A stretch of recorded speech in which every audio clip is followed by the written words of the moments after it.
Hello and welcome to the Tough Girl Podcast Extra, which is all about motivating and inspiring you. I'm your host, Sarah Williams. The Tough Girl Podcast is sponsorship and ad-free, and that's thanks to the monthly financial support of patrons. Currently, there's over 250 individuals who are supporting the mission to help me increase the amount of female role models in the media. Take action now and become one of them. All patrons will get their name on a dedicated patrons page on the Tough Girl website. All female patrons $5 and above are invited to join the closed Facebook group, the Tough Girl Tribe.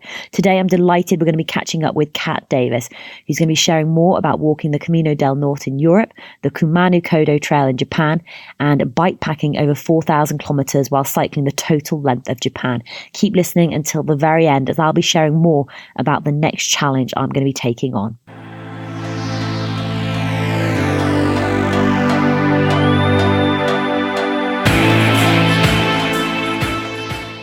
Tribe. I'm so excited that we're going to be catching up with Kat Davis from followingthearrows.com. And we last spoke with Kat, which is going to seem like absolutely ages ago now. It was actually back on October the 4th, 2016, where she shared more about her Pacific Crest Trail hike, more about some of the Caminos that she'd walked, the 88 temple pilgrimage in Japan, the Shikoku. I'll probably get Kat to say what that one is. But hi, Kat. Welcome back to the Tough Girl Podcast Extra. Thanks, Sarah. Thank you for having me again. Oh, no, you're so welcome. You're so welcome. So, Kat, how would you introduce yourself? For people who haven't heard the first episode, how would you introduce yourself? I am Kat from Australia. After university, I moved to Japan. And I lived there for quite a few years. And then I moved to Canada. And then I moved to the UK, where I am now based. I was working in tourism in all three countries. And then in 2013, I left my 9-to-5 job and I went and walked the Camino de Santiago, the French route in Spain. And that was basically the start of where I am now. That first Camino de Santiago, it might sound cliche if you've heard people who've walked it before, but it really was life-changing for me. And I really developed a love for walking and long-distance hiking. And that's basically what I've been doing. And I've thrown in some bike riding now as well. And for the last few years, I've been writing guidebooks. And that's where I am now. Oh, it's so fantastic. And you've done so many incredible walks. Like when you go to your blog, it's literally like Caminos, Europe, Japan, UK, USA. There's so much information on there. So let's go back to the beginning of 2017. So you've come back you've hiked the PCT, you've done numerous Caminos. Beginning of 2017, did you set yourself any goals? Did you have any plans about, some walks that you wanted to do or challenges that you wanted to take on? I was actually in the middle of writing a guidebook on the Camino Portuguese route, and that came about the year before. So I actually started that in 2016. So after the PCT, which was 2015, I rolled my ankle on that hike, but I kept going, and it wasn't until I got to when I got to the end of the PCT, I thought my foot was fine, even though I'd rolled it and kept rolling it. But it turned out that 2016 I had to have an ankle reconstruction because I had rolled it really bad and torn basically everything you could tear. So 2016 I was out of action for 6 months with that operation and then waiting to recover. And then I was given the opportunity to write the guidebook for the Camino Portuguese. So that was, I started that at the end of 2016, and then that was 2017. Pretty much the whole year I was out there numerous times, walking and rewalking that walk. And then I was also it was that same year I was actually out in Japan that year as well, doing research for another guidebook. So it was 2017 was basically walking, not much blogging. It was basically walking and researching for guidebooks.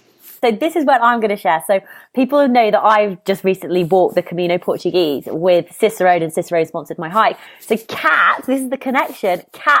You wrote the guidebook that I was using. Kat Davis is on the guidebook. So it's phenomenal. But how many times have you walked the Camino Portuguese now? About 5 times. 5 times. I love it. What's your best bits from the Camino? The Portuguese? Yeah. Oh my goodness. I think the Portuguese Camino, it really, for me, it was about the people. The Portuguese people are so kind and generous and real genuine people, I think. Just really, really lovely. And the time that I spent out there, I got to know people really, really well. And I was blown away by just people in the street saying hello and meaning hi, like they didn't want anything from you. There was no ultimate meaning behind it. It was just people being friendly and nice, and I thought that was amazing. And then obviously there's the food, Portuguese food. Oh my goodness. I mean, if you want to start every single morning with a custard tart, a pastel de nata, then you can, because then you go on and walk 20-30 Ks. The food amazing, the people fantastic. And I think it's a real mix, that trail as well, like a real mix. Like when you start from Lisbon, the first half from Lisbon to Porto, you go through countryside, you go through, farming land, you go through tiny little villages and a lot of the, these old beautiful palaces are, kind of falling down, but it's really beautiful. And then you can hit the coast and you see how amazing the Portuguese coastline is. And again, the food, the seafood. I think it kind of has it all. It's a really nice mix of trail, of the rural, the farm, the country life, and then Lisbon and Porto are two beautiful cities, absolutely beautiful cities, and worth spending time in, just themselves. And then the coastline is really pretty too. I mean, how do you even start with a guidebook? Like, how do you begin? Like, how did that all come about? That was, with Cicerone. So they approached me and asked me to write the Portuguese Camino. And that was huge. That was, it's not just one trail. It's almost kind of, you have like the part from Lisbon to Porto, which is almost, its own separate trail. And then from Porto, you've got two options that you can take. So that's two trails there. And then there's the quite newer, the spiritual variant trail. So it's a lot of trails. It's a lot of walking, and it's a lot of researching the history of the trails, the religion, the culture. Of course, I'm a foodie. I like food. I don't know if that's come across yet. So, for me, it was like trying the specialty of each region. And then, so not only walking it, but spending a lot of time researching it, taking a lot of photos, speaking to a lot of people, and then like all the mapping as well, getting all the GPX tracks and making sure they're all correct. And it's basically been my life for the last 3.5 years. I did these 2 books back to back, and that's basically been all time consuming for the last 3.5 years. It was amazing for me because we were in contact while I was walking on the Camino, and like WhatsApping and like Instagram, and it was weird like following your book and like seeing your photo like on the inside cover, thinking this is so weird because I obviously I spoke to you back in 2016, and then you've gone off and continued to do all your hiking and these incredible walks, and then you've written this amazing guidebook, and then I'm using your guidebook, and then we're speaking again, which I love. So I love all of those connections. Thank you for going there. Thank you for doing it. How was it? I loved it. Like it was amazing. Like it was exactly like you said. I mean, you actually probably described it better than I ever could. I really love some of the artwork that came up, especially like in Lisbon and Porto. I definitely go back to Porto. And then you'll probably know the name of this, the town with all the umbrellas in the streets. Yes, Agda. Yes. It was just beautiful. And I ended up taking the coastal route from Porto, which I absolutely love because I do love the sea. And then I also did the spiritual route as well, which was, really, really fantastic. And I think the nice surprise for me is that I thought that the cathedral in Santiago was still going to be covered in scaffolding. And then I remember seeing some photos on Instagram. I was like, oh, the scaffolding isn't there anymore. And so that was really amazing when like you turn the corner and you see the cathedral in all its glory, and it's like, wow, like that's amazing. But no, I think it's quite. This is going to sound weird, but I think you'll get this. It's quite luxurious, like I think hiking Caminos, because you get a bed at the end of the night. There's, it's easy to get food and water. It's very, very sociable. It's not, I don't think when you compare it to say like, because I know you've done like the PCT and stuff, and I would compare it to like the Appalachian Trail, because you're not having to camp and you can get a shower every night. It's very luxurious. Yes. No, I completely agree. I mean, sometimes the hardest decision is, do I stop at this cafe or the next cafe? And is it time for a glass of wine yet? Like, you don't, you don't really get that on many other trails, but you're right. You have a bed at the end of the night, and you can choose as well. On most of the trails, you can choose whether that's an albergue. So, whether you're staying in a bunk bed, in a room with lots of other people, or you can stay in private rooms, or you can stay in hotels. So no, absolutely. And it can be, I think, as luxurious as you want. If you're on a budget, then, you can cook every night. You can go to like a little local supermarket and buy food and cook in the kitchen with other people, or, you can eat out every night, depending on you want. Yeah. So no, I agree. It is luxurious, but I also think that it is a different experience for me anyway to any of the other trails that I've done, in that I think the community spirit, and I think because it brings people from a real international mix, like it really does bring people from all around the world and from all ages and levels of fitness as well, because it's not like you have to be, you don't have to walk 40 kilometers a day. If you want, you can only do, 10 kilometers or something.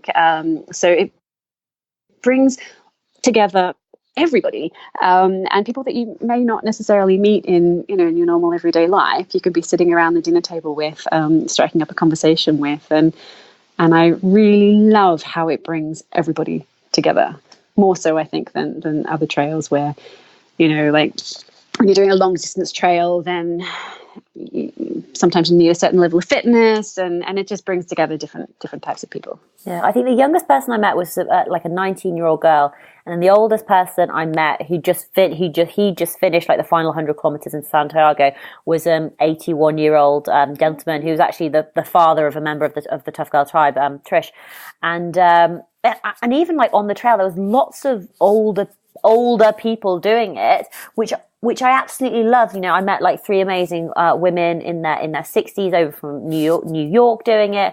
There was lots of sort of older gentlemen from Germany doing it. There was lots of like Norwegian people doing it. It's a real mix. I mean, you've walked Francis del Nor, Portuguese, English, the English one, and the Primitivo. Yes. I can understand why people want to walk more Caminos. I can see why they're quite addictive to do. You were actually out doing the Camino del Norte while I was out on the Camino Portuguese. Tell us more about the Camino del Norte. What was that like? Wow. And that was for me a very split second decision. I actually had my bike bags packed, and I was going to cycle around the UK, and this was just at the beginning of September. And overnight, I received 2 emails to my blog, and both of them said Buen Camino, which, as you know, when you're on the Camino, which means have a good way. And everybody says it, and that's really nice when people say it too.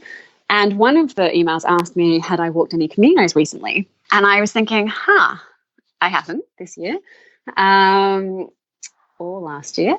And I was thinking, it's September. What's good in September? And then suddenly I remembered that the Camino del Norte was always recommended to me in September, and so I did a quick check of the weather of some key places along the Norte in September, and then I did a check of the weather in the UK, up in Scotland, and I realised that Spain was going to be a lot warmer and a lot drier. And I thought, can I get there? If I can get there, and it's no big deal, then maybe that's the way to do it. And I could get a train for the next day. So I unpacked my bike panniers and I packed my hiking backpack, my gossamer gear, and that's it. I jumped on the train and I went, and yeah, so actually I kind of went having really done no research whatsoever. I've heard of it, the Camino del Norte. I knew it started in Irun, just across the border from France, and that obviously it goes across the north of Spain. And I knew that it went through these key places of San Sebastian, which is a real foodie hub, and I've been there a couple of times. I love San Sebastian, and I also knew it went through Bilbao and Santander. So I thought, maybe this is a good thing to do. And I went thinking that I'm just going for a walk. But like all the Caminos, it was not just another walk. And it really did turn into a very meaningful, and I'm going to say a spiritual walk. And it brought up lots of issues, maybe like things that I hadn't really been thinking about that kind of came up day in, day out. And I realized, oh, okay, this is obviously a chance to think about these things and clear them up. And it was really, again, about the people that I met. And I started thinking about that a lot when I was out there. The trail itself, the first week from Irun to Bilbao was absolutely spectacular. And it was so much more beautiful that first week than I could have imagined. I had no idea it was going to be in the forest for that entire week until Bilbao. You really didn't hit a road. You weren't really on pavement. You were on these beautiful forest tracks, and then with glimpses of the sea. And I thought it was really stunning. And then from Bilbao onwards, you still were along the coast. There were so many chances to go swimming in the sea. There were so many times when you were literally walking across beaches and across the sand. And that was really nice, actually, each day to be able to have that chance to, go swim in the sea and then walk across the sand and just sit and look out to the sea. As beautiful as it was, and as nice as the places that I walked through, I think a trail is a trail. But what makes the experience is the people that you meet. And I met some amazing people, and it really did become a much more spiritual experience than I initially expected it to be. What's your daily routines like when you're out on the Camino? Do you have a set time that you like to leave in the morning? Is there a certain distance that you want to cover? Are you much more sort of go with the flow, or is it all very, very different depending on obviously, where you are, what the weather's like, what's going on? I think what the first Camino taught me was, back in 2013, the French way, was to try not to have a plan on the Camino and really to try and go with the flow. And with this one specifically, I would never ever set my alarm because I always stayed in albergues, and I knew that a dozen other people were going to have their alarms set because that's just the way it works. And wouldn't it be nice if you all agreed the night before what time the whole room wanted to wake up? But no. So anyway, someone's alarm would go off. But because it was September, the sunrise in Spain wasn't until, I think initially it was around 8 o'clock, and then it was getting later and later until it wasn't 8:30. And I'm not a massive fan of walking in the dark, just because I like to see the arrows and see the way. But most people's alarms would start going off at either 6 or 6:30, and then I just end up getting up when everybody else did, only because it's really hard to try and stay sleeping in a bunk bed when there's the lights are on and there's so much noise around you. So I'd get up. I did walk in the dark a couple of mornings when I was with other people, and it was just because the days actually were still really, really warm. We had temperatures like 28 and 30 degrees. So it was nice to get a few, to have 10, 15 kilometers done in the morning when it was a bit cooler. And as far as planning out distances, I prefer on the Camino just to kind of keep walking until, I feel tired and then try to find somewhere. But sometimes that's not so practical. The Camino del Norte was still quite busy in the beginning of September. And there's not actually as much accommodation as there is on the Camino Frances, for example. So if you didn't get into the albergue after doing a 20k day, you'd maybe have to walk another 15 kilometers So I did end up having to reserve a couple of nights in the first week. And I also wanted to take it easy, actually, at the beginning, because I walked in Wales with a friend of mine at the beginning of July, and we did the beautiful Pembrokeshire Coast Path. It was absolutely spectacular. But my really good friend, Casey, who I met on the PCT, she had limited time over here. So we did a 2-week hike in 8 days, and it almost killed me. And I don't get blisters so much anymore, but on that walk, because we were doing these crazy distances and walking through sand and seawater and up and down these hills, both of my feet were basically covered in blisters, like all of them. It was just a giant blister on both feet, and I was in agony and hobbling at the end. And it took a long time for my feet to recover and for the skin, like everything, to go back to normal. So I did say to myself on this hike that I would specifically take the first week just easy, just really ease into it. I didn't want to have any blisters. I didn't want to have any, aches and pains. And I did a 2 days where I only did 15 kilometers. And although I was fidgety, like at the end, after arriving at 15K, in my head, I was like, oh, come on, you need to do at least another 10 or 15. In my head, it didn't feel far enough. But I was saying, no, just read a book or listen to a book once you arrive, or talk to some people, and just, allow yourself to get into it. And then after the first week, I did feel, that I had my rhythm and I was used to carrying the pack again. And then ideally, I like to do around 25 to 30K days. 25 is a minimum, because at least that way I feel like I'm earning, like my nice 3-course dinner at the end of the day. And, if I feel up to walking more, then I can do that. But generally, I don't like to make plans on the Camino. I just like to go with the flow and see where you can get in. And I think that makes it quite special, the experience.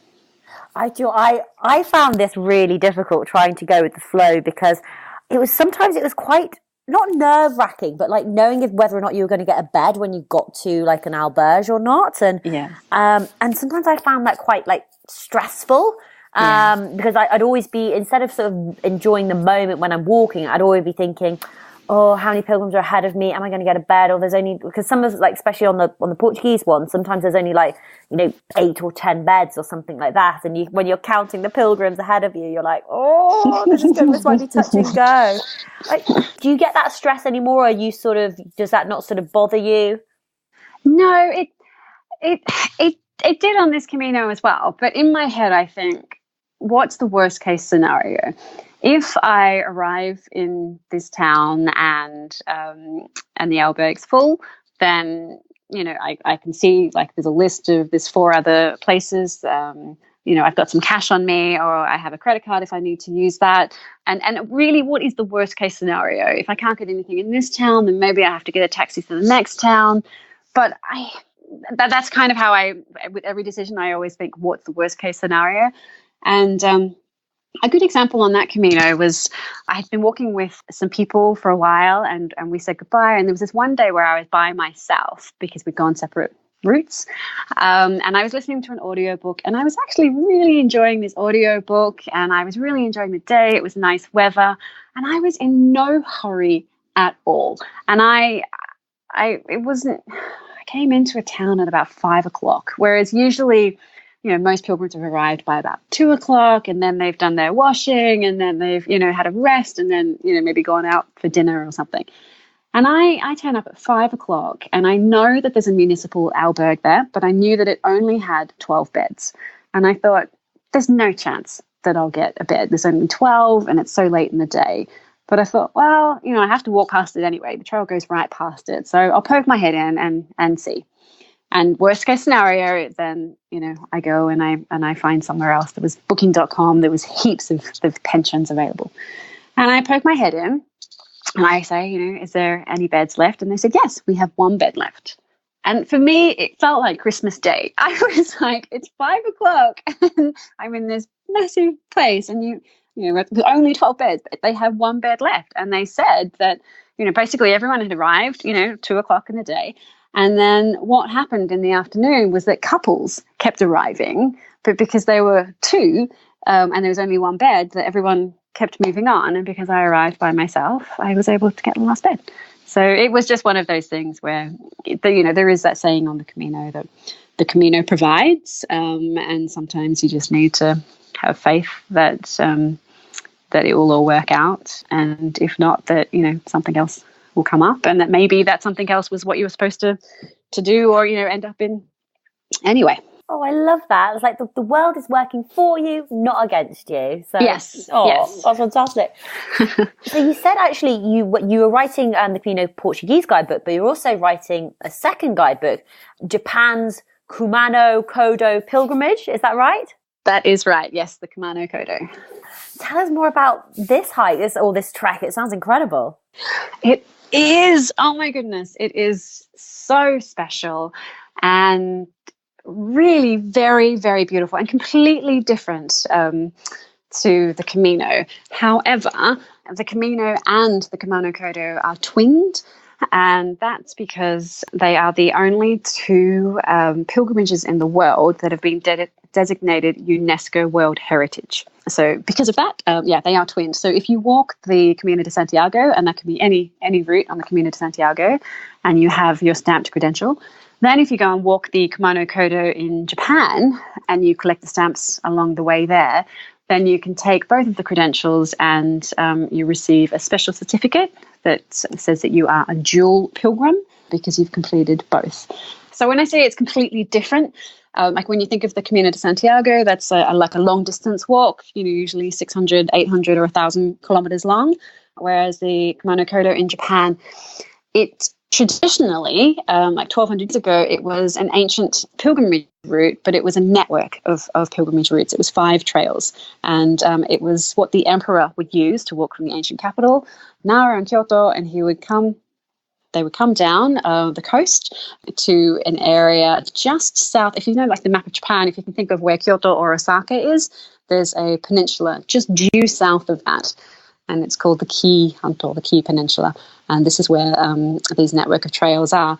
Basically what they are is, like nowadays, what you can go out there and do is, if you have limited time, then you could walk a day. If you have more time, you could walk 2 days, 4 days, 1 week, 2 weeks, and basically build up, picking and choosing the parts that you want to walk depending on how much time you have and your hiking ability. But if you think of a basic day out there, is that you wake up in this beautiful traditional Japanese accommodation. You wake up on your futon with this lovely warm duvet. You have a delicious Japanese breakfast, and then you set out and you're hiking in the mountains. So you're surrounded by these verdant green forests. The trail can either be like a beautiful forest trail or an ancient, like 600-year-old rocky path covered in moss. It's the kind of place where you basically just want to stop every 5 meters and take a photo. But yeah, you walk through these beautiful, beautiful forests in the mountains with stunning views. You stop and have your lunch, which is usually in a bento box given to you by your accommodation. So you have these rice bowls for lunch. And then when you arrive at your next accommodation, you have a soaking hot onsen before dinner. And then you have this amazing Japanese dinner. And then you sleep really peacefully and start again the next day. So it really is about being in the mountains and seeing the traditional side of Japan and eating the local foods from the mountains and the local fish from the rivers, and really about experiencing Japanese hospitality. It's spectacular, and I wish everyone could go. How important is, because you speak Japanese, don't you? Yes. Are you fluent? I studied Japanese throughout my high school and then university, and then I lived there for 7 years, and I studied the language when I was living there as well to pass the proficiency exams. So yeah, I speak enough that I can get around, and then I can communicate with the people. And I think for sure it makes a difference, like when you can speak the language. But even if you can't, it's a challenge. But I think it's a challenge that most people embrace. And the Japanese people are so just kind-hearted, and they love that, if you've made an effort to learn, like thank you and hello, they're so appreciative. But it's definitely not something that should stop you if you don't speak the language, because you, for sure, you can get by. But it makes it one of the challenges. How long were you over there for? And especially sort of researching the guidebook. I mean, how many times did you walk all of these trails? So I was out there basically for the last 3 years. I was out there for like months at a time, walking it, rewalking it, walking it like one direction, walking it backwards, walking it in spring, walking it in autumn, which is basically the 2 times of the year that you can do those trails. Winter, one of the trails specifically in winter just gets too much snow and basically everything's closed, so you can't do it. Summer is basically too hot. Like the humidity out there is kind of off the scale.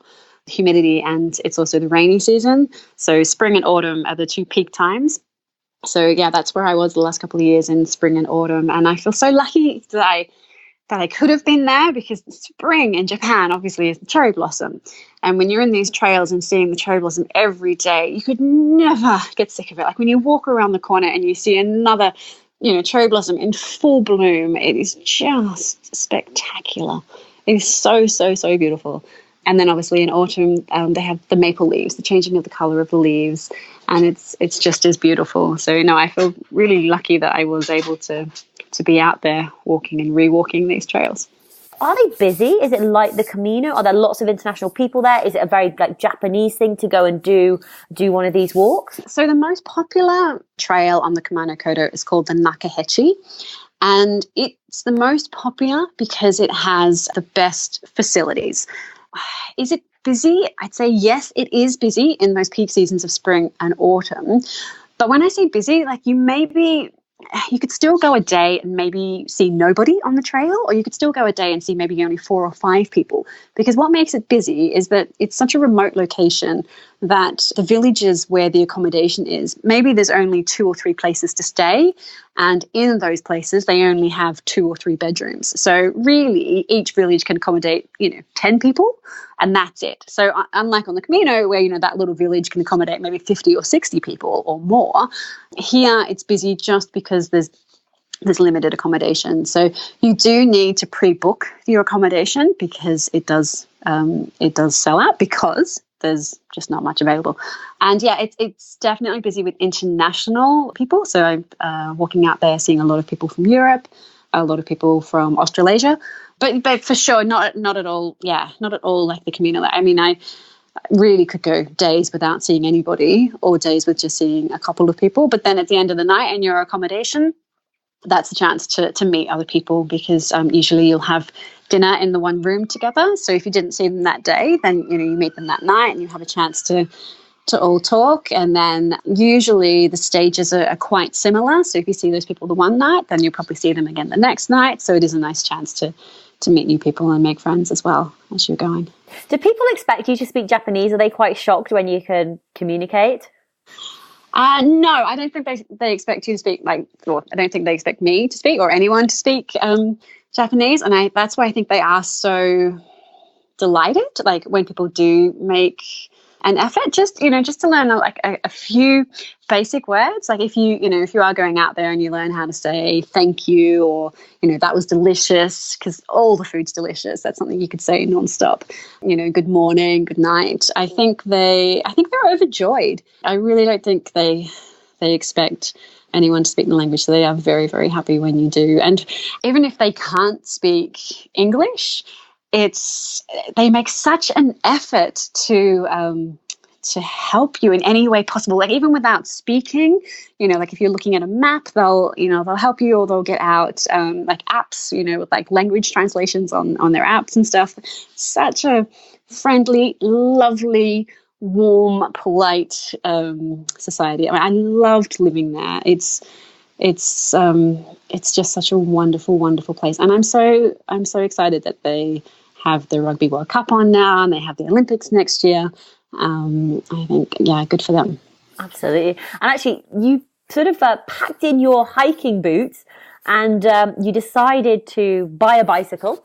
and cycle the full length of Japan in May 2019. Tell us more about why you decided to go on this cycle challenge and sort of not walk.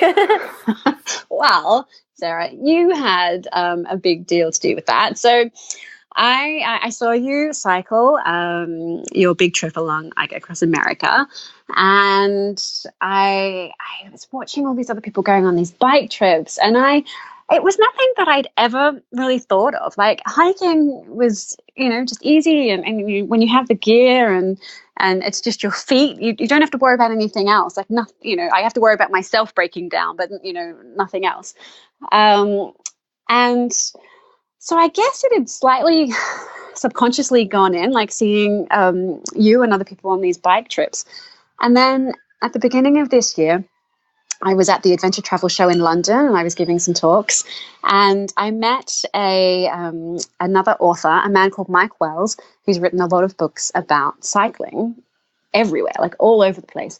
And we were talking about cycling, and he was asking me, why don't you go on a bike trip? And I was like, I wouldn't know where to start. And he planted the seed. Like after that weekend and that conversation, bike trips just started popping up everywhere. It was on my Facebook, it was on Instagram, it was this, it was that. And I was like, it was the universe trying to tell me something, because maybe it was always there before, I had just never noticed it.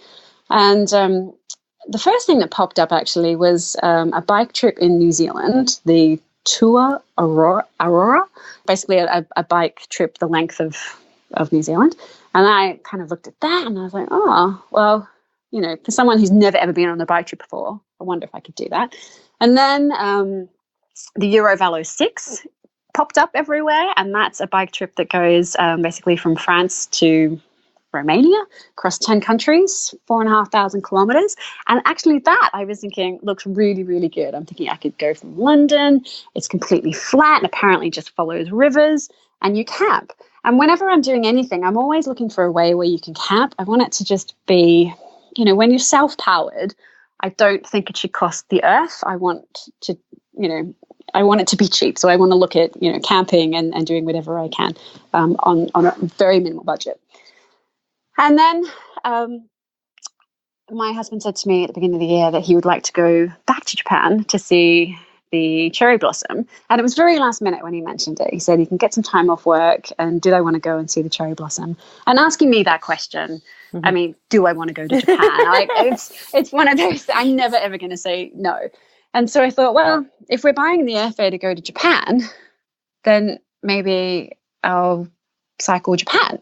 And this was a thought that I'd had when I lived there years and years and years ago, but it was nothing that had ever eventuated. And yeah, to be honest, I didn't even have a bike. Like I do have a bike, but it's a mountain bike that we bought it years ago in London and really basically never rode it. And it wasn't something that I thought I could take touring. And anyway, yeah, I had, I think, less than a month when he suggested going and to us actually going. So I had less than a month to basically decide whether I wanted to take a bike and then buy a bike and then figure out all the rest. And having that limited time was probably a really good thing, because it made me do everything. And we did it. So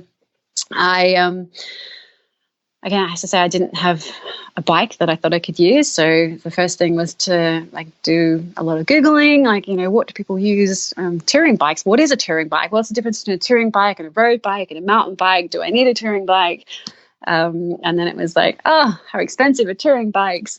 And I didn't want to spend a lot of money, because I was like, well, what if I buy this bike and I get out there and I realize I don't like it? And I basically had no time to try anything kind of here before we were going.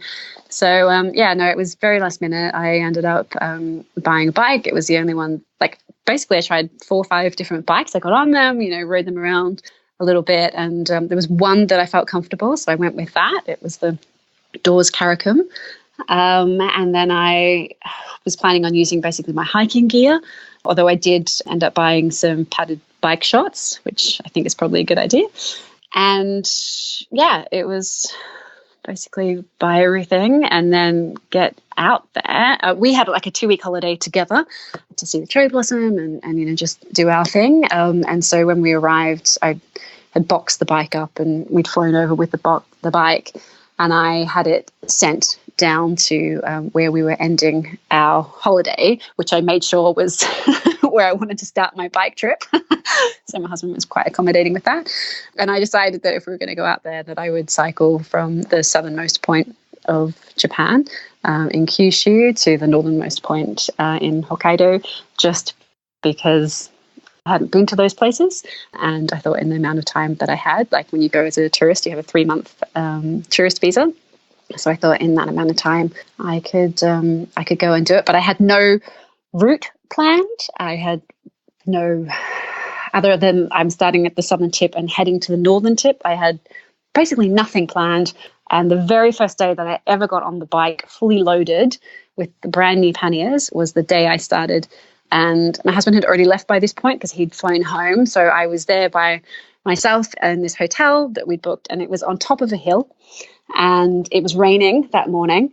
And the staff, I think, were just happy to see me leave because the night before I'd been building the bike in the hotel lobby. It took forever. So they were all lined up waving me off. And I'm thinking, please just don't look, go away, because I was so scared that I was going to fall off the bike, within the first minute. Because, as I say, I'd never been on it with the panniers on it before. On it fully loaded. It was very, very shaky going down the hill in the rain on day one. Oh my God, that's exactly how I started my Vancouver trip. I mean, I guess, sometimes it's that thing, if you wait until you're ready, maybe you'll never go. So yeah, I think that guides me a lot. And, whatever you need to figure out, you figure it out quite quick, don't you?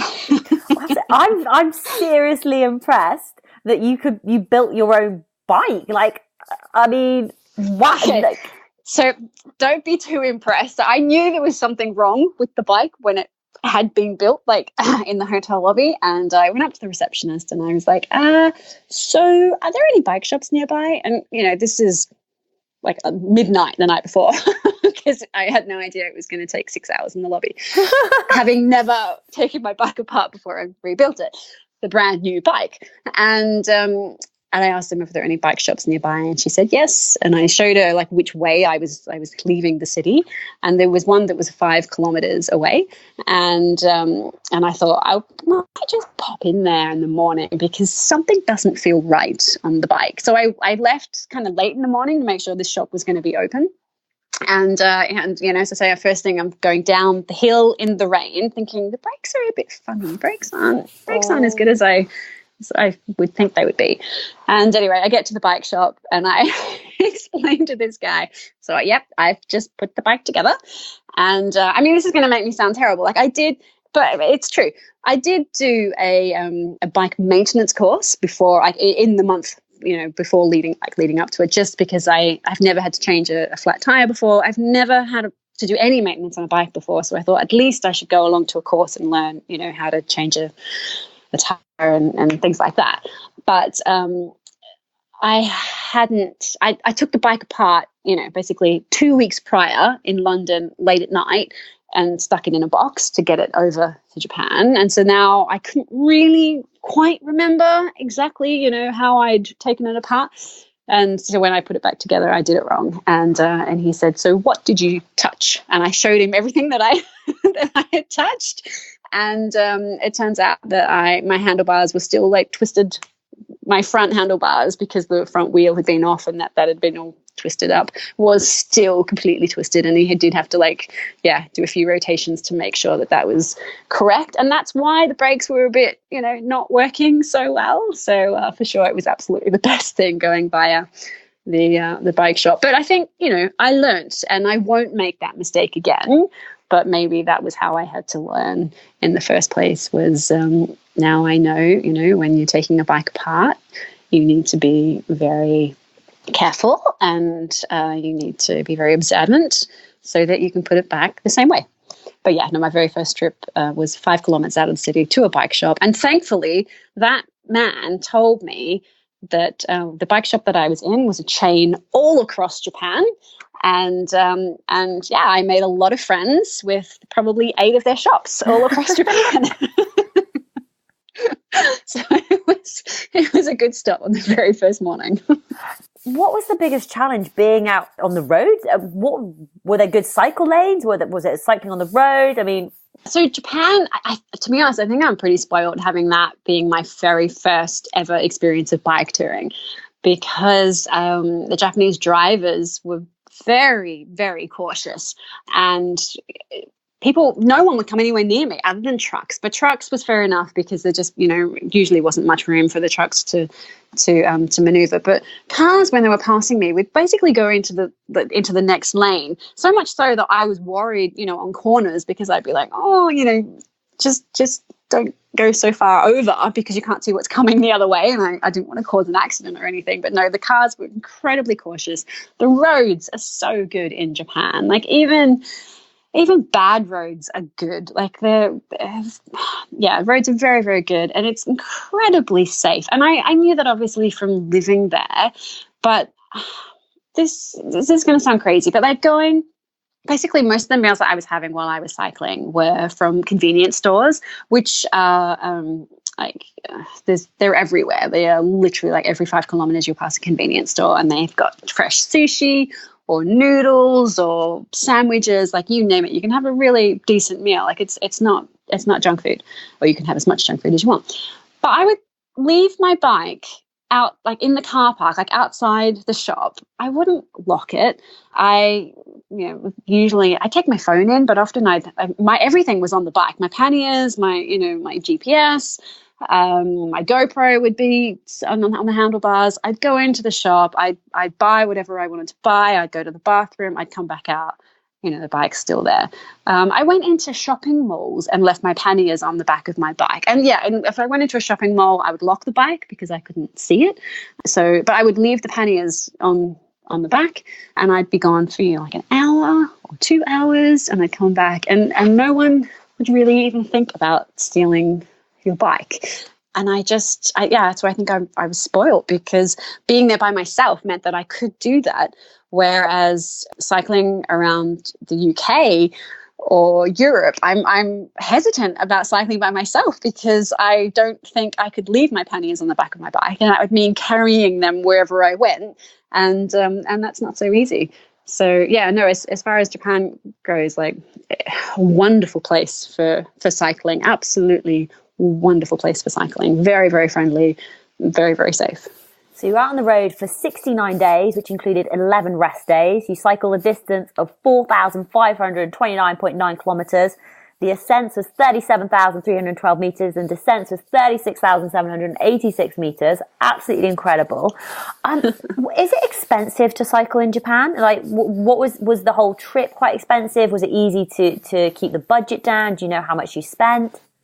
I do know how much I spent from the accommodation, only because I was blogging, and so I was taking note of how much I was spending each night. No, the plan, my loose plan, other than go from the southern tip to the northern tip, was to camp in order to keep the price down. So I started out camping, and then when the weather was bad, and obviously that was generally free. Some campsites, the prices ranged from maybe $5, $8 a night for a campsite. And then I joined warm showers before I went. That was just from reading blogs of people who had recommended warm showers. And that is a community for cyclists where you can stay with people for free, either in the home or in the garden or something. So I stayed with quite a few warm showers hosts. And then through warm showers, I met somebody who suggested that I join couch surfing. And I had never ever done couch surfing before. And I didn't really think, because I'd heard of it, but I'd never done it before. So I wasn't sure you could actually do it, like with a bike. But they encouraged me to join up, and I did that. So then I stayed with some people with couch surfing. And that was really nice because it was a way to meet people. Because I must admit, on that trip, I was lonely and different to, like, when you're hiking by yourself, and I'm always, hiking by myself, but you meet people, on the trail that day and you can chat with, or you meet people, like in the evenings, especially on the Camino. Whereas cycling, I wasn't on a designated route. Like, there is no one route. It's, people go and do this. A lot of people go and cycle from the south to the north or vice versa, but there's no one way. So you can make up any route. And yeah, I wasn't seeing anybody else cycling. And when I was camping by myself, wherever I could find a space. So I wasn't really meeting people. Staying with like warm showers and couch surfing hosts was a really nice way to meet people on that trip. And but no, price wise, actually, I did on my blog, I did write down how much it cost for the whole trip for the accommodation, because that was something that I'd been taking a note of each day. And I think Japan has a bit of a bad rep for being expensive, but when you're doing that kind of thing where you're camping and staying with hosts, I think it's a lot cheaper doing that there than it is probably in the UK or even Europe. And then when I was staying in accommodation, which was usually just, basically once a week, or if it was like really, really terrible weather and I wanted to get out of the rain, then I was spending about maybe 3,500 yen, so maybe about £20 a night on accommodation, which again I think is quite cheap if you think of trying to find a private room in the UK or Europe for that price. Yeah. What was the highlight from the trip? Highlight. Oh, I know it's a tough one. Yeah, I think it would be the accomplishment, like just not knowing if I could do that, because I have, like, my little mantra is believe you can and you will. And I do believe that, but there are niggles. Like, when I bought the bike, I bought the entry level bike, the cheapest touring bike that there is. Like, I bought the cheapest bike because in the back of my mind, I was like, what if you don't like this? Or what if you're not good at this? So I didn't want to, spend a whole lot of money and then be like, okay, now what do I do with the bike? So yeah, it was in the back of my mind that what if I can't?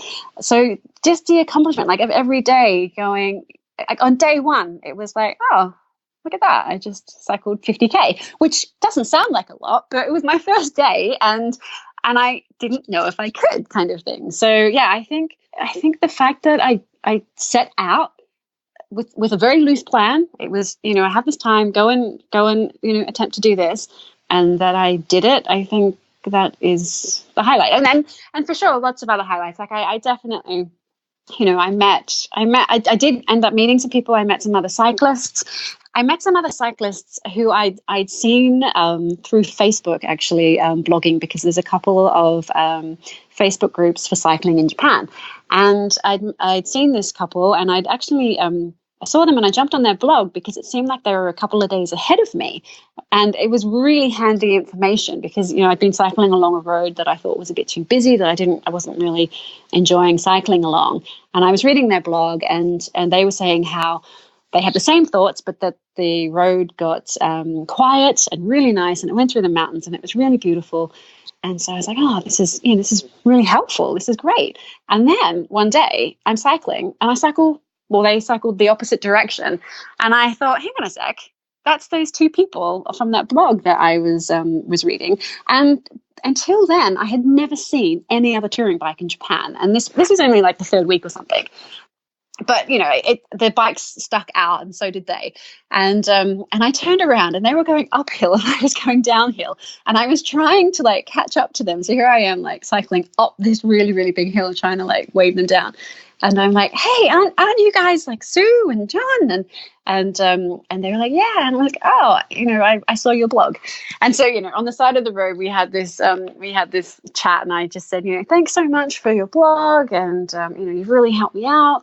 You've helped me, make some decisions. And actually, they were the ones who were using the Komoot app, and I hadn't heard of it. And they said, oh, you should definitely get it. And so I downloaded it, and my life was so much easier after downloading it. And so we swapped contact details. And then basically kept in touch. And I never ever saw them again, like during the cycle trip. But we kept in contact and, you know, talked about like the weather forecast and what was happening. And then I met a Belgian guy, and I met a few other people. And in the end, it turned out we were all basically cycling from the south to the north, all going our different ways.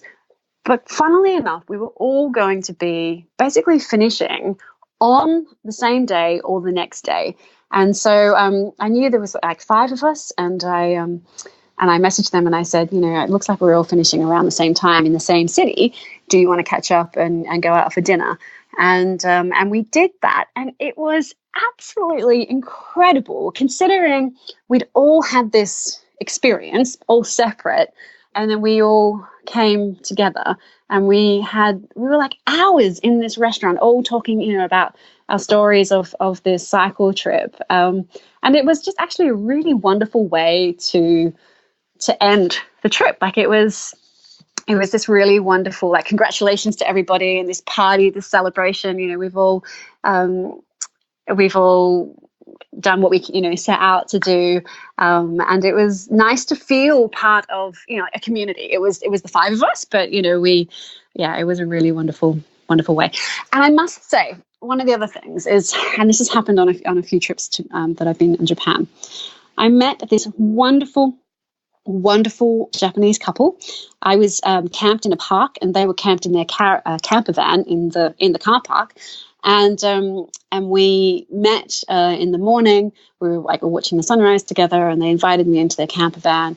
We had like breakfast and coffee, and we swapped contact details. They lived up in Hokkaido in the north, and I was still very much in the south. And we swapped contact details, and they said, you know, when you get to Hokkaido, you know, let's meet up. And we were in contact quite a lot, and they were lovely. They were saying, oh, you know, we've heard there's a storm coming, you know, watch out. I hope you're safe tonight in your tent. And it was really nice support, you know, like for the weeks that I was cycling, keeping in contact. And then when I reached Hokkaido, I said, you know, I'm here finally. I can't believe it. I've made it to the Northern Island. You know, it's almost the end of my trip. And I stayed with them for, I think altogether maybe 4 nights, and they just became like my surrogate parents in Japan, and they were so wonderful, and they fed me up delicious food. She was an ex-Olympian and very, very sporty lady, and just wonderful. And she said, you know, I know, you know, when you're doing these kind of things that you miss vegetables, which I do. Like, you know, when you're always like hiking on a trail or whatever, then it's often hard, you know, to get enough vegetables and stuff. So she was making me these amazing like vegetable protein dinners, and it was so good. And then they ended up driving me to the airport, you know, when I was leaving, and it was really sad saying goodbye. So yeah, no, highlights, lots, people and the achievement. Yeah. Hiking, I was going to say like hiking and cycling. I mean, do you have a love? Would you like to do more cycle adventures? Not what do you prefer, but like, yeah, where do you see yourself doing some more cycle challenges? Well, when I was cycling, I was kind of like often joking to myself, because Japan is very, very hilly. So like 70% of Japan is mountains. So considering I was thinking of originally cycling the Eurovelo route, you know, for the same distance, but across Europe and basically flat next to a river, I ended up pushing my bike a lot in Japan. But I'd said to myself, that's okay. You know what? Even if you have to walk the bike up every single hill, at least when you get to the top, you can get on and, you know, and fly down the other side. So that's okay. It doesn't matter if you have to push. So half the time I felt like I was hiking out there because I was pushing this really heavy bike up a hill almost every day. And I was always wondering what third gear was for, because it took me like forever to ever get into third gear, because I was basically always, I felt like I was on a spinning class most of the time, because the hills were so hard. Anyway, hiking or cycling. No, when I was out there, I was like, how have I not done this before? Like the distance that I could cover. I mean, I originally started off with, like 50, 60, 70K days. But in the end, I was getting up to like 100 and over 100 kilometer days. And I was marveling at the wheels. I was just like, look, no effort, downhill, no effort. I'm not doing anything. And I'm, covering this distance. And I did really, really enjoy it. I liked that. I guess I was carrying more weight than I would ever do hiking. I took a laptop and I felt like I could carry the extra weight. I had a few little extra luxuries that I would never take when I'm hiking, because, every gram counts when it's on your back. But no, I really, really enjoyed it. I'm not fast. I still carried my camera. I carried my camera. I wore it every single day. I started off with it in my handlebar bag, but if it was there, then I just wasn't taking any photos. So I ended up wearing my camera around me and stopping often to take photos. So I think bike touring and we got along as long as I could do it, like slow. Hiking, I still really like. I really enjoy being on the Camino again, and I'm really looking forward to planning another hiking trip. There's less that can go wrong, I think. In saying that, though, my bike, that whole Japan trip, 4,500 kilometers, not one puncture. So I must admit, I still probably don't know how to change a tire. Because, as much as you can go to a course and watch it on YouTube, I've still never, ever physically done it myself. So I think I'm very lucky. I cannot believe, and I must admit, I did change out the tires. I got the Schwalbe Marathon Plus that everybody had recommended, but still 4,500 Ks and not one puncture. I think that's amazing. And the only thing that did go wrong, I was going up a hill. This was in Hokkaido, so this is after 4,000 kilometers. I was going up a hill, and it felt like my back brake was on, and I didn't quite understand. And then on the downhill, there was something really funny, and I thought maybe there was a puncture. And so I had to wait until I got to the bottom of the hill. I took everything off. I turned it upside down. I was on the side of the road, and I was feeling the tire, and there was no hole. It wasn't flat at all. And I was completely baffled as to what the issue was. And I'm very lucky. I was in a remote area, but someone stopped and said, what's the problem? And I was like, I don't know. It's not flat. And he said straight away, he goes, oh, it must be a broken spoke, which I'd never thought of, probably would never thought of. And he touched, 2 or 3 and found it straight away. And it was a broken spoke. So he was a godsend. Thank you very much to that man who stopped on the side of the road, because at least then I knew what the problem was. I couldn't fix it then and there, but when I got phone service next, which was just a few kilometers down the road, I got phone service and I started Googling, how to fix a broken spoke. And then I Googled where the nearest bike shop was, and I took a detour to the bike shop and they fixed it straight away. So it was, lucky. Yeah. But hiking and cycling, both. I want to do both. Yeah. No, totally agree with everything that you've said, because hiking is just very, very simple. But yes. I think the thing that amazed me when I was cycling was you do 70 or 80 kilometers, and then you'd be somewhere at 2:30 in the afternoon, and then you've done all your jobs and you're like, okay, well, I don't know. There's more time, and the added luxuries. I also took my laptop with me as well when I was on the road, and it did make life a lot easier trying to run everything. I know you're trying to run your blog as well. So, well, talking of next challenges. Oh my God, it's so exciting. Okay, I don't know how to share this. Oh, okay. Well, so we were messaging on the Camino, and then do you want to tell them what you messaged me? After the Camino. After the Camino, yeah. Just after I finished. Well, I said something like, hi, Sarah, I am thinking of going to Turkey to hike the Lycian Way. Do you fancy coming? And lo and behold, you said, hell yes. And I was like, what? I wasn't expecting you to say yes. And I was going to say, I actually didn't know what the Lycian Way was. I'm calling it the Lycian Way. I hope I'm saying it right. I'm probably butchering it. But I was I Googled it and I was like, oh my God, it's one of the top 10 hikes named by like the Telegraph magazine or something in the world. And I was like, looked at it and thought, oh, that looks pretty. But tell everybody a little bit more about what the Lyceum Way is and why you wanted to go and hike it. And yeah. Well, this came to my attention like quite a few years ago because I bought the guidebook in 2015, and I at the time I guess I couldn't go, and I did the PCT, and then the next year I had the ankle surgery, and then I don't, like basically then it was like writing guidebooks, and now we're here. Like the time has just flown, and so I just came back from the Camino del Norte, and I have an exercise bike that's next to the bookshelf, and I was sitting on the exercise bike, and I was just looking at the bookshelf, and the guidebook. I'll say Lyceum too.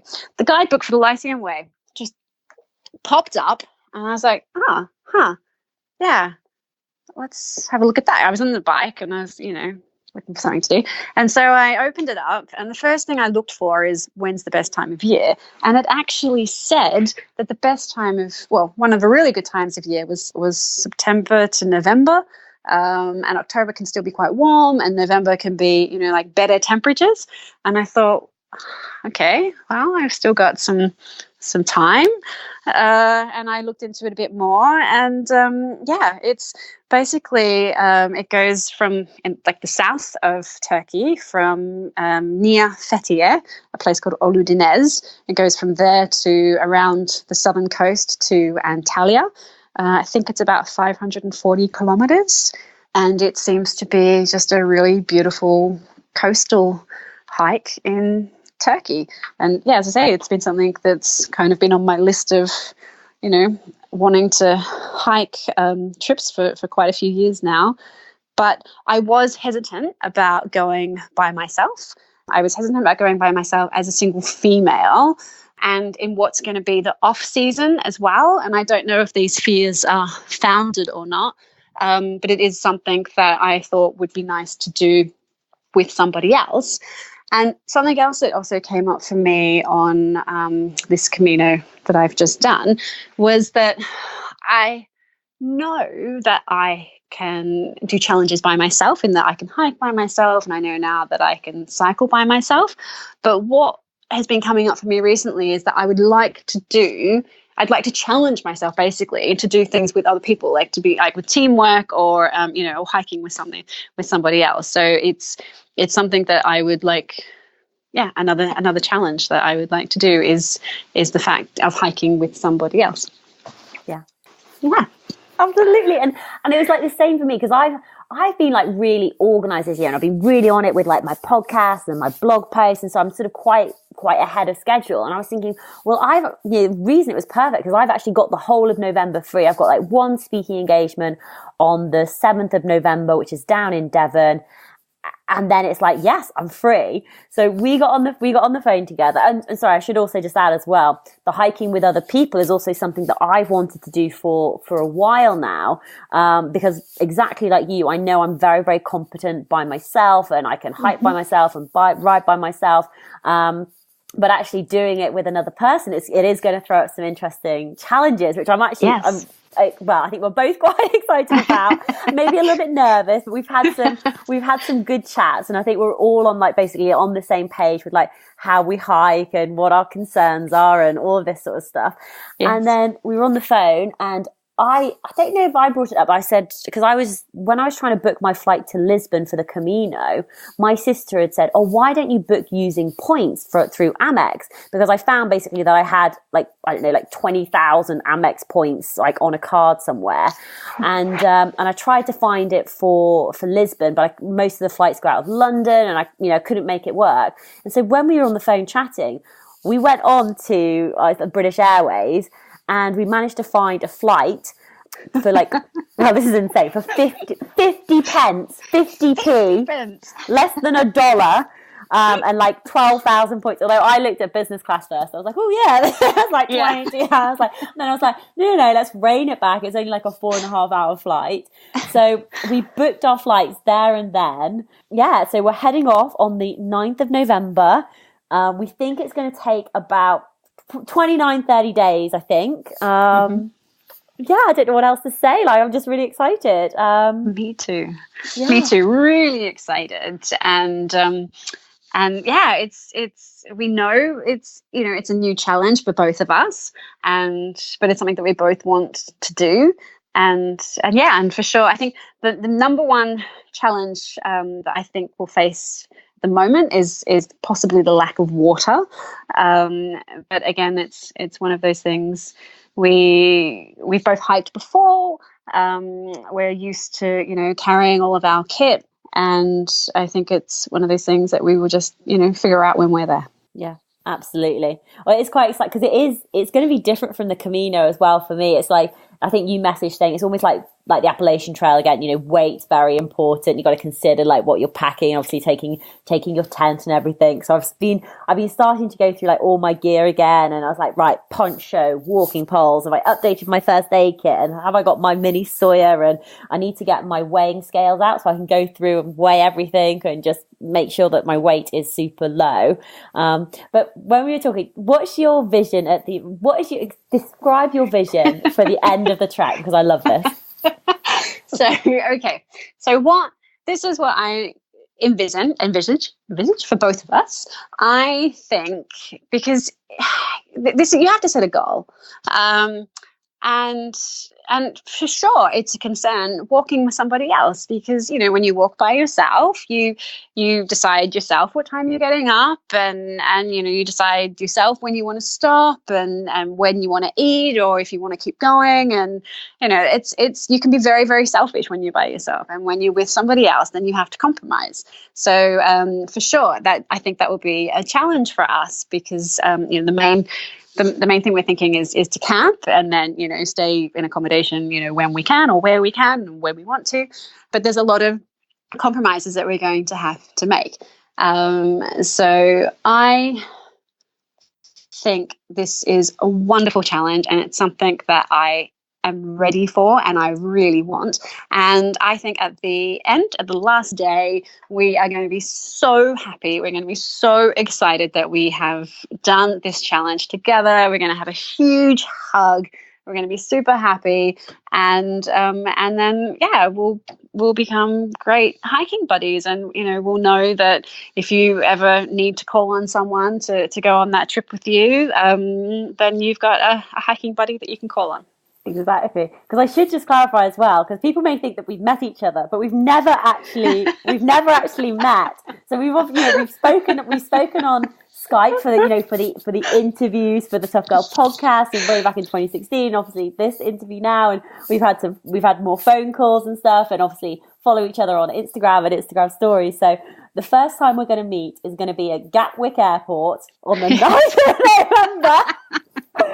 I'm sure it's going to be fun. And this is going to be the perfect recipe to meet and make a hiking partner. It is not going to be the disaster that it could be. It is going to be just the perfect way, and you'll see. You'll see. So it is. I am very, very excited, and we're going to be. Well, this is the other interesting thing. So I'm going to be vlogging the trip, and I'll be creating videos and putting it out on my YouTube channel and stuff like that. And apparently our phones, so I'm with Vodafone, our phones will work in Turkey. So if we've got reception, I'm going to be doing like Instagram stories. So you'll all be able to follow along with the journey. Now, Kat, you're going to be blogging, but you're not going to be blogging in real time. Do you blog in real time? No, you won't blog in real time, will you? Or? Probably not. I'm not sure the phone service is going to be good enough. I'm not sure, but I will be blogging, but it might be once we're back. That's cool. So you're going to get the best of both worlds. You're going to get the written blogs from Kat. You're going to get the videos from me. And Kat, where can people, follow your journey, find out more about all your previous adventures, and go and buy your guidebooks for Japan and the Camino Portuguese? Where's the best place to go? So my blog is www.followingthearrows.com, and then I'm on Instagram as well, and the handle is just @followingthearrows. I'm on Facebook and Twitter as well, but not so much. It's basically the blog and Instagram, Following the Arrows. Oh my God. I'm so excited. Ooh! And what we will do is we will have to get back together and do like another podcast episode to talk about how it went. And hopefully it's going to be amazing. Not like, we will be talking about how incredible it was, how amazing it was, and how, you know, when you set yourself a goal and a challenge that, that you can achieve it. Won't we? And I'm hoping we're just saying it the right way, but the Lycian way, Lycian way in Turkey. Oh my God, I can't wait. But Kat, thank you so much for coming back on the Tough Girl Podcast Extra. It's been incredible to catch up with what you've been up to. Like, I love the trips to Japan, and I'm so excited about you've actually added another thing to my list, because I didn't know about the dual being able to become like a dual pilgrim. And yes, and you can now because you've done the Camino. Yeah, so I was like, now I want to go back to Japan, do the walk in Japan, then come back and then do the Camino Francis, and then finish the Finisterre. And then, see, this is the problem when you talk to awesome people on the podcast. You just get like more ideas and thinking, can I squeeze this in 2020? Is that going to happen? So you have the Camino bug. And Sarah, I want to say thank you so much for producing such an incredible podcast, because the funny thing is, when we're walking on the Lycian Way, I will probably be listening to your podcasts when you're right beside me, because I listen to your podcasts when I'm hiking, when I'm cycling, when I'm doing the dishes at home, and when I'm walking around London. So thanks so much for producing such an awesome podcast, because it really is doing exactly what you set out to achieve, and it is inspiring, and it is motivating people. Oh, I'm going to blush now. Right, we've got to stop this amazingness. But everyone, thank you so much for listening. Kat, you're an absolute legend, and just woo.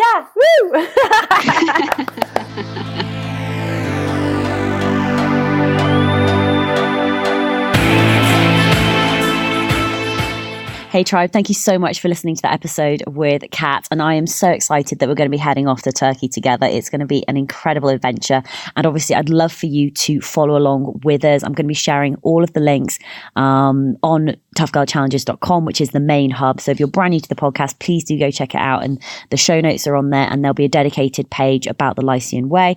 Equally, there's dedicated pages on the Appalachian Trail, on cycling the Pacific Coast Highway, on the Camino Portuguese. So please do go check out toughgirlchallenges.com. I will be vlogging the trip. The vlogs were probably going to be coming out after the trail. So please do go and subscribe to the Tough Girl YouTube channel. At the moment, the Camino vlogs are still coming out. So November's going to be pretty jam-packed. There's going to be 2 episodes coming out every week of the Tough Girl podcast. There's going to be the final sort of 5-6 vlogs coming out from the Camino Portuguese. And then when I'm back in December, I'll start the vlogs up for the Lycian Way as well. So I'm really, really excited to be able to take you on this journey with me. I'll be sharing a lot through Instagram stories, which if you're not following already, come along. I always get some quite interesting feedback about my stories. I think they're quite funny, but that's at Tough Girl Challenges. And you can also see what it's like for me on a daily basis, either, you know, when I'm at home living with my parents, what life is like then, or when I'm out traveling, being on adventures, doing challenges. And I know a lot of people enjoyed following along with the Camino. And actually, I've put all of the Camino stories into like 4 different highlights on Instagram stories, so you can go and check that out there. But yeah, just incredibly excited to be going on the next challenge and the next adventure. So the question I want to ask you now is though, what's your next challenge? What is your next adventure? What is it that you want to go and do? What is it that you want to achieve? Because you've got to decide what it is that you want to do, and you've got to get after it. You've got to take the first step. Even if you don't think that you can do it, you can do it, and you have to believe in yourself. And I just want to sort of leave you with the last quote, or the quote that Kat said, which she uses to, you know, to motivate and inspire her, which is believe you can and you will. So I believe in you. Have an incredible day wherever you are, whatever you are doing, get after it, give it 110%. And thank you so much for listening. Make sure you hit that subscribe button, go and sign up as a patron, patreon.com/Tough Girl Podcast. And I'll be back with you next Tuesday for another awesome episode of the Tough Girl Podcast. All right, take care, lots of love, and I'll speak to you soon. Bye.